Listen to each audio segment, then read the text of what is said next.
सत्य के भक्त की भाषा अहंकार नहीं। सत्य के भक्त की भाषा अहंकार नहीं। मुझे जब भी अपना विश्वास देकर समर्पित कर दोगे, मैं आधार बन जाऊंगा। मुझ पर छोड़ा हुआ जीवन ही मेरा आधार पाता है। शब्दों में बंधे जीवन तो मुझे अनेकों अर्पित होते रहते हैं। शब्दों में बंधे जीवन तो मुझे अनेकों अर्पित होते रहते हैं, मगर यथार्थ में वह जीवन अर्पित होता हुआ मेरा आधार पा जाता है, जो मेरे कार्य में बाधा न बना हो। मैं पहले भी बता चुका हूं कि तुम मेरे प्रति अपने धर्म का निर्वाह करो, मैं तुम्हारे प्रति अपने धर्म का निर्वाह करूंगा। तुम्हारा धर्म क्या है, यह मैं अनेकों बार बता चुका हूं और बताता ही जा रहा हूं।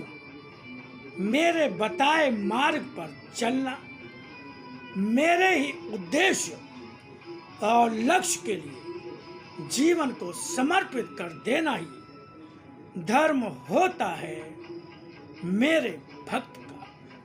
तुम्हारे जीवन में अनेकों रास्तों से होकर चलता हुआ भी जीवन किसी एक रूप में उद्देश्य लेकर नहीं चलता, क्योंकि स्वार्थ तुम्हारे लक्ष्य का मूल होता है।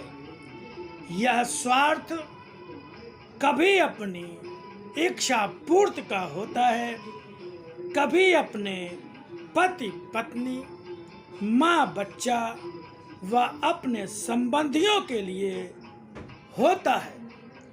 इन्हें पूरा करने के लिए रोज ही नया रास्ता बदल लेते हो और बदला हुआ रास्ता लक्ष्य तक नहीं पहुंचता। इन स्वार्थों के लिए नहीं, इन स्वार्थों के लिए नहीं, मेरे उद्देश्य को धर्म बनाकर चलोगे तो अनेकों रास्ते नहीं होंगे, अनेकों उद्देश्य नहीं होंगे। तुम्हारा विश्वास दृढ़ होगा तब एक रास्ते पर भी चल पाओगे। विश्वास में भ्रम होगा तो उस एक रास्ते पर भी अगर चलोगे तो रुक रुक कर चलोगे, और कितने समय तक उस भ्रम में ठहरे रह पाओगे या तुम्हें पता नहीं चलेगा।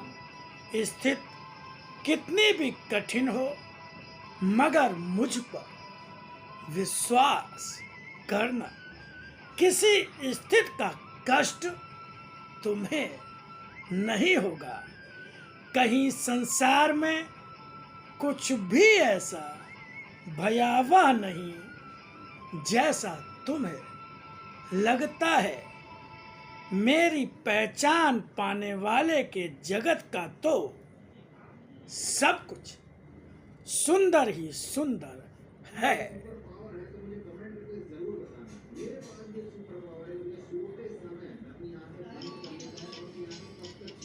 मेरी पहचान पाने वाले के जगत का तो सब कुछ सुंदर ही सुंदर है। परिणाम जीवन का भी सुंदर होता है। उसमें असुंदर खोजने वाला या असुंदर का भय करने वाला यथार्थ में मुझे जानता ही नहीं। यह पहचान तुम्हें जब हो जाएगी, तुम्हारे जीवन के हर रास्ते में तुम्हारा बल बन जाएगी। जब तुम्हें किसी प्रतिकूल दिखती परिस्थिति का भी भय न हो, समझना तुम्हें मेरी पहचान का बल मिला है। जब तुम्हें किसी प्रतिकूल दिखती परिस्थिति का भी भय न हो, समझना तुम्हें मेरी पहचान का बल मिला है। परिस्थिति आकर चली जाए, समझना तुम्हें मेरी कृपा के रूप में मेरा दर्शन मिला है। इस दर्शन का बल साधारण नहीं, असाधारण ही होता है। इसे बिखरने न देना, बचा कर रखना, जीना आसान हो जाएगा।